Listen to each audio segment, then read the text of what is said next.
weather, you know, what was it, about 15 years ago, maybe 10, that weather reporting on TV and radio has just become the lead thing anymore.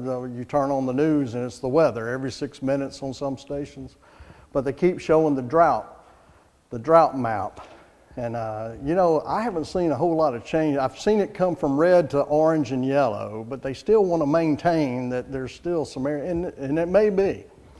But we've got enough rain lately. I think we ought to be somewhat close to being out of that drought. We're glad that you're here, though. We're inside a warm, comfortable building. We're glad to have LT and some of his crew with him. I'm going to call y'all the crew, y'all support staff. We're glad to have you with us.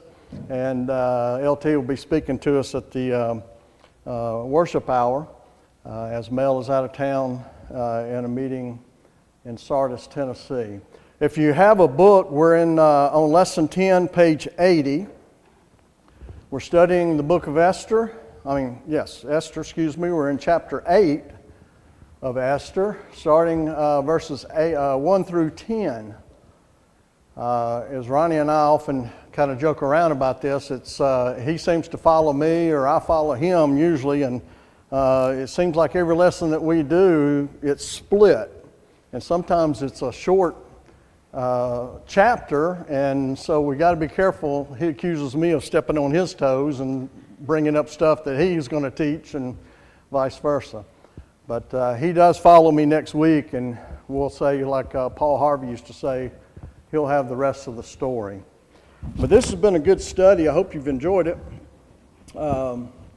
This lesson is titled by the authors of the book, Honor Bestowed. Now, we've been talking about Esther, and we know about Esther becoming the queen, and King Ahasuerus, who appointed her king, found favor with her, and by all descriptions from what we read in Scripture, she was very attractive. She was very self-assured of herself. I believe we can take that from the text, that she was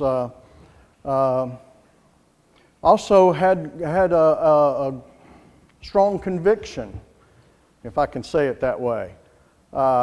She stood for her people. She wanted to make sure that harm did not come to them, and that's what we're going to touch on a little bit here.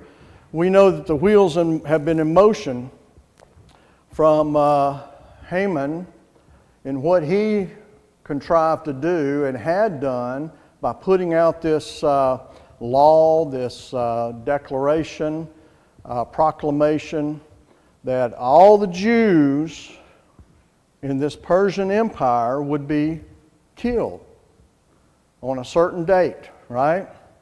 And that was put into motion, and just terror. Can you imagine a group of people, or even yourself, knowing that in 9 months, 10 months, a year, 2 years from now, on a certain date, on a certain month, that you would be killed? And it's in law, and it's not going to change, Chuck. It's there. It can't be reversed.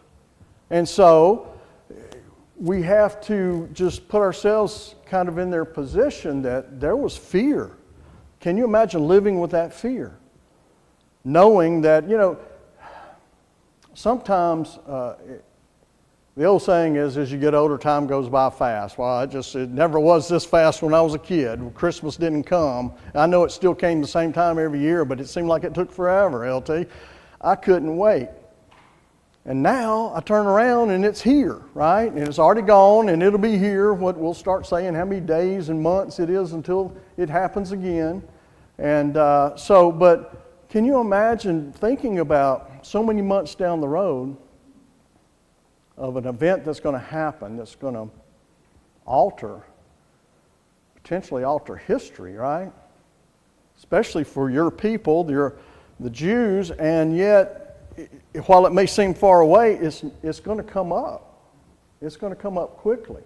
And it won't catch them by surprise, but it will happen unless something changes, and that's what we're going to study today. Again, Esther chapter 8, if you're just coming in, we're in verses 1 through 10.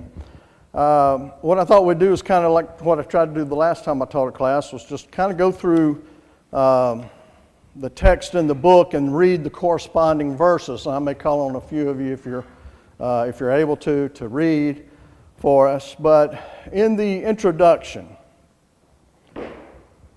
he mentions this. He says that the theme of deliverance is common in Scripture. Does anybody disagree with that? I won't chop your head off or bite your fingers off if you do. But we can see that, redemption, deliverance. And he references the fact that, look at Moses. Moses was called upon by God to lead his people out of Egypt, right? And we know the story about how what led up to that, how that occurred, right? Moses felt like he wasn't worthy. What was his main excuse to God? Remember the story at the burning bush? And yeah, I don't talk very well. My speech isn't as good. I mean, because he was going to have to go before Pharaoh, right? And Pharaoh, basically, in Egyptian governmental structure, I guess you would say, a Pharaoh was a king, wasn't he? He was basically a king over Egypt. But this would be a man of great power. It would be like, Doug, it'd be like you or I someone comes to us and says, you got to go and talk to the President of the United States about this issue. You got to go talk and tell the President of the United States that we need this done, that you got to go face to face. And we might be extremely nervous about that and fearful, because I'd be standing before the most powerful person in the free world. But any world leader, you might feel that way. So Moses had that thought that was an excuse he was trying to use. But see, he forgot something, that God was on his side. This was something that God was going to direct. And so the strength that Moses felt like he may not have was going to be given to him by God. And so I get off the rails a little bit sometimes. I'll deviate here and there, and I don't go down rabbit holes, but sometimes I go down a gopher hole. But sometimes I think we might feel that way, right? I'm not good enough. I'm not worthy enough. I'm just not eloquent to be able to do this. I just don't feel adequate enough.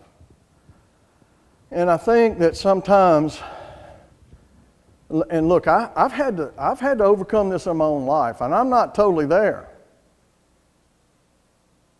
But I think I've told you before in preaching and teaching classes before that Randy Wright in his 20s would not be able to, in his mind, stand up here and do what I'm doing today. I didn't feel like I'd be adequate enough. I didn't feel like I could talk. Isn't that something? I didn't think I could talk in front of people. And now I think sometimes I talk too much. But sure, we all feel that way sometimes. So Moses felt that way, but God was going to use him to deliver his people from Egypt, out of bondage, and we know the story, the history, right? He used the judges. He also used, it says here, he used, I lost my place. He used the judges, and he used Zerubbabel. What did Zerubbabel do? He came back because Jerusalem was in terror. Yeah. He came back and rebuilt the wall. Led a group, didn't he? And then the author says we should include Esther in this commentary as well. And the way that she did it, I think is worth note. She used her influence that she had garnered from the king, the favor that she had found from the king, and use that in a way and let's see how she did that. It wasn't just coming in there and, King, you got to do this or else, right? She knew how to approach him. She knew what she needed to do and how she needed to do it to accomplish what they needed to accomplish. To help deliver the people, the Jews that were all scattered out through this area from total annihilation. So after the death of Haman, and we read about that, I'm not sure if that was last lesson, I was out of town, or if it was the one before, but we know that Haman was executed, right? Hung from the gallows. And after this happened, I think King Ahasuerus might have thought he probably was satisfied with that. And I mean, it pleased the Jews. It pleased Queen Esther. And he probably thought, this is, about what I need to do. This is the response we need and all that. In fact, he went even so far as to give the house of Haman to Esther. Now, what does that mean? What does it mean to give the house of Haman to Esther? First of all, what was Haman's position in this under King Ahasuerus? Yeah. We'd call her a prime minister. Yeah. You think he was probably pretty wealthy? I would think so. We know he had a nice house or palace, as it's referred to. Probably had a lot of servants, a lot of attendees, people to take care of things around the house, people to give him what he needed, right? So King Ahasuerus gave Esther the house of Haman. Now he was dead. He had been killed. He was executed, and he's there no more. So she took all those things. In some of the commentaries I read, and in the book here, it talks about that seems to be the common practice back in those times in most of the Asian countries, as it referred to them as, that when someone was executed, that their possessions were assumed by the king. So those possessions would have been his house, his servants, all the things that he had accumulated, all the things that had been given to him and all that. And so the king then gave those to Esther. So again, he thinks so much of Esther that he does this instead of giving it to anybody else in his kingdom, anybody else in his, his entourage. He gives it to Esther. What does Esther do? She puts Mordecai in charge, right? Well, what does that mean?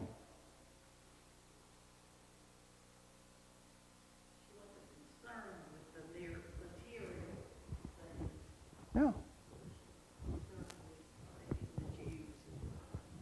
Because, right, and where does she live anyway? She wasn't in much position to be overseeing. Right, right. And Mordecai, now we know what the relationship between Mordecai and Esther were, right? They were cousins. And Mordecai basically, we would, in a term that probably everybody can relate to these days and understand, he kind of fostered her, right? Because her parents were dead, right? So he fostered her. They're cousins, though. But she, and I don't know, I don't know that it says what the age difference is or anything like that, but evidently there's enough there that she respected him like a father. So he basically raised her. He fostered her, even though they were cousins. They were family. So she puts him in charge. Now that was a pretty good, pretty big deal, right? Now he's got the care of this estate, all the things that go with it. But something else is going to happen, right? Now Mordecai is a what? He's a Jew. And this is going to be made known to King Ahasuerus. And the relationship he has with Esther, right? You know, King Ahasuerus really loved Esther. Just from all the things that we've read and studied through this book, he really loved her, didn't he? And thought a lot of her, and so when he found out and understood about the relationship and the connection there with Mordecai and Esther, what did he do?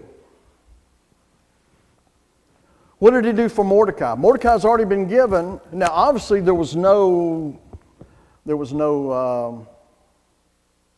discouragement. There was no kickback from the king against giving Mordecai the rule of Haman's house that he had given to Esther. So evidently he was okay with that. But what happens when he finds out about the relationships and the connections there, that Mordecai's a Jew, that he's the cousin of Esther? What does he do to Mordecai, for Mordecai? Yeah. Basically, he made him the new prime minister. You know, Randy, one sort of ironic thing back on the point about Mordecai overseeing the house of Haman.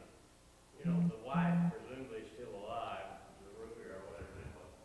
And, you know, she's the one that had some plots, hopefully she and her buddies about building the gallows and so on. Now she's got Mordecai overseeing her, you know, in the household. Some irony. It is. I read some speculation that if Haman had been hanged, that it would, other people would join Join him in being hanged? to being hanged. Oh, okay. Well, that's maybe possible, yeah. I don't know. No. Wasn't that a common practice in those days, to get rid of the whole family, to convene insurrection? But we're going to see some of this, right, even, you know, Sarah, even in the latter part of this book, right, where they really did away with the, I don't want to step on any toes, so stay tuned. Ronnie's back teaching shameless Christ today, by the way. Yeah. Well, You get wiped out. but I think he knows how to access the recording. You know, some families may want that situation translated all the way down to modern times, right? Someone in the family gives up, take them all out, right? We don't need them. So Haman is now in charge of the house, and he's been given the signet ring. I'm sorry, you're right. Haman was. He met his death. Mordecai, thank you. Mordecai gets the signet ring. Now, what's important about a signet ring in those days and times? Even further on, you can read in history about kings and stuff. There's a pretty special importance about a signet ring. Yes. It would be, I guess in your saying in our time, would be a seal. Mm-hmm. Yeah. Right. If you saw that mark and you would know, then you knew that was from the king. And that's interesting, isn't it? Because what we're about to talk about is going to be sealed with the ring, and it's going to be known even though the king didn't read it. Well, he may have read it, but he didn't create it, right? He gave the authority to Esther and Mordecai to do it. And we'll talk about that in just a second. Okay, so he gets the ring. So this tells us a lot about what even King Ahasuerus thought about Mordecai. Now, what do you think? Well, we're kind of backpedaling a little bit. Why do you think he would have done that for Mordecai? Not just, let's check out Esther, okay? And let's put that aside. We know that relationship and what he thought about Esther. But what happened?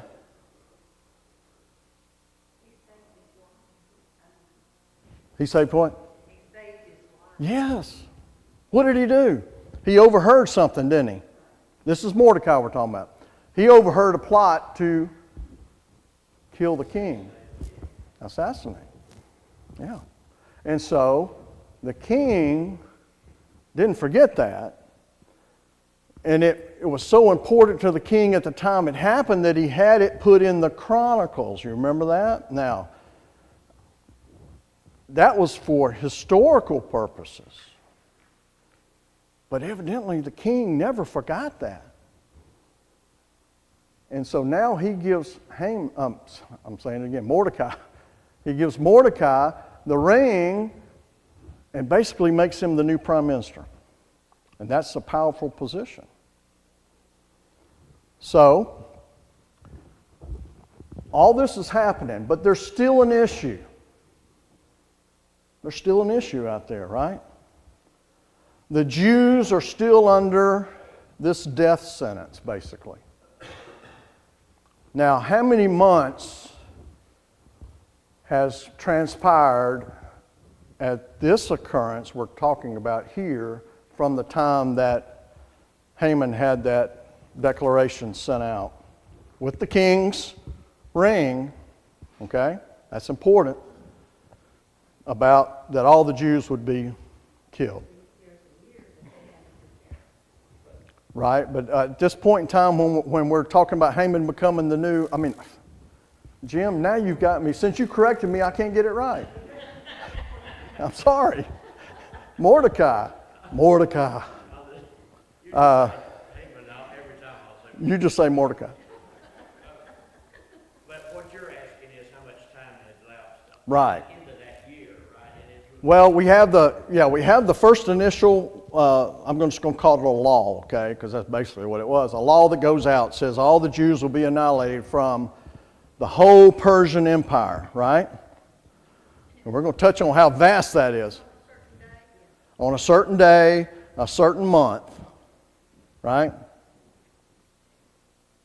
It was 2 months.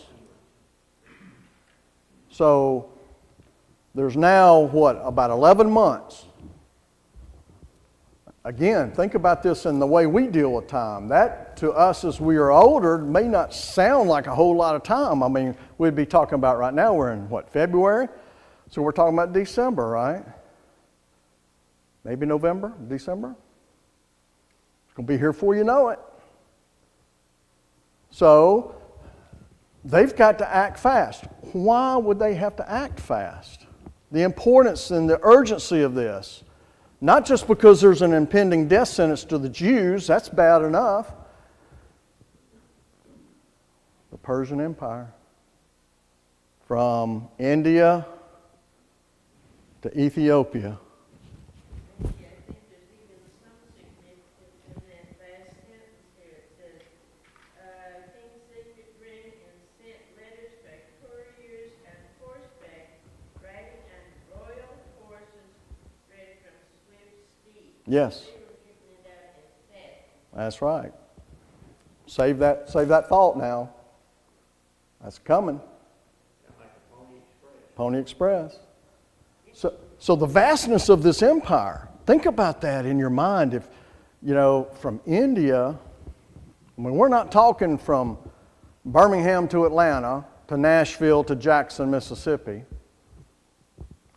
While on horseback, that'd still be quite a journey, and take a little time. But we're talking about a vast empire of the Medes and Persians, right? So this is still out there, and something needs to be done. The problem is The situation is that what is out there as law cannot be changed. There was a law or a statement in the laws of the Persian Empire that says when the king does something and says something and signs off on it, it cannot be altered by no man. Why is that important? No man. Well, what about the king? Even the king can't do it. Even the guy that did it. So he's in a pickle. But he doesn't realize it just yet until somebody comes before him. So who comes to him to start the process of seeing what can be done about this law that's out there? Esther. Yeah. Esther comes up. And she comes in before him. Now, I've watched a few old movies about Arabia and things like that and all, and some of the, and, you know, Hollywood is Hollywood, right? But I'm trying to picture in my mind the scene in front of a king like that. And evidently, and correct me if I'm wrong or steer me in a different direction, but it seems like even when the queen approached the king without being summoned, it wasn't always the best thing in the world. But if the king extended his scepter, then that was acknowledging, okay, you're here, I will hear you. Does that sound about right? Am I? Exactly what happened. Okay. So she comes before him, she gets down on her hands and knees or her knees and bows before him, right? And makes a statement. And then he holds out a scepter and she's allowed, I guess, to stand up and then address the king. Touches, okay. So envision that in your head. So this is a process that's got to happen. But again, what does Esther say? What does she do to start the conversation? Evident with the king, I'm sorry, yes. Okay, right. She's showing humble and respect, reverence for the king, right? And then what does she do? After he acknowledges her, touches her with a scepter, she evidently can stand up now and talk, address the king. And then what does she say?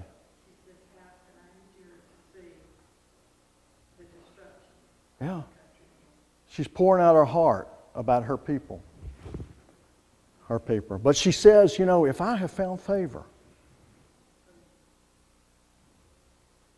In other words, let's put it into Randy Wright, Bluff Park, Alabama terms. King, if you like me, do you like me? Have you ever had your children say that to you? Do you like me? Mommy, do you like? Daddy, do you like me? Because usually they've done something wrong and you're trying just to get back in the good grade. Do you love me? But Esther's saying, do you like me? Do you find favor with me? Right? Well, I think that might have been a rhetorical question on her part, but evidently that's maybe what was done in some cases when someone would approach the king to address something, and they would say things like that. If you find favor with me. Now she went on to say, do you find me pleasing in your sight? Exactly. Exactly. She was the ultimate diplomat in how she handled this with the king, right? So she didn't say, you put out a law, but it was a law from him because it had his ring. He did the exact same thing with Mordecai as he did with Haman. That's just give Yes. him a ring. Whatever you want to do, you do it. Can you imagine? So she addresses him in that way, and of course he finds favor in it. But he makes a statement that says, I've given Esther the house of Haman, which implied a lot of things in that, that was a lot of riches, a lot of property, a lot of servants, a lot of things. But basically, he cannot, and he knows this, he cannot go against the law that's out there, because it is in their law that says that no man, once the king puts it out there, and he's put it out there because it's his signet ring that sealed it and delivered it out, no man can change it. No man. So it's out of the king can't do anything about it, but Esther knows that he could probably issue another one. The problem is it can't contradict the one that's out there. It can't take away. So think about today in our system of government and legislatures that sometimes a law, well, one comes to mind here in our state. Last year, I think it was, there was a law that was signed off on. Governor Ivey signed off on the law, signed it into law. But it wasn't worded right, or something was wrong with the wording of it, and so it was of no good the way that it was intended to be. It wasn't going to do. It just wasn't something. There was a clerical error or something. Y'all may remember that, you may not. So then they corrected it. They're going to do it this session, I believe it is. They're going to correct that and rewrite it, which will nullify the one that she signed. She had already signed it when they discovered this. And so this new one will nullify the one that she signed that was in error and correct it and for the intention that it was to be. And I can't remember exactly what it was about, but if you remember some of that happened. So he cannot take back this law. It's law. It's under his thing. No man can change it. But what does he do? He looks to Esther and Mordecai and says, you write it. You write it and send it out. And evidently you have all the disposal of the method to get it out, right? And you write it. Now, this is where I have a little beef with the book, because here's where I should be telling you what they wrote. But that's next week. So you got to come back. Y'all got to come back next week. This is like an old Western series. Yes. You know, at the very end and it comes out and says, stay tuned next week. I would get so wrapped up in some TV shows sometimes, and they would be like, to be continued. Those were the 3 worst words I could ever read at the end of a TV show that I'd really gotten me hooked, line, and sinker, and I'm going, okay, to be continued. I don't know where I'm going to be next Tuesday night at 7 o'clock. Come on. So I won't tell you what the edict says.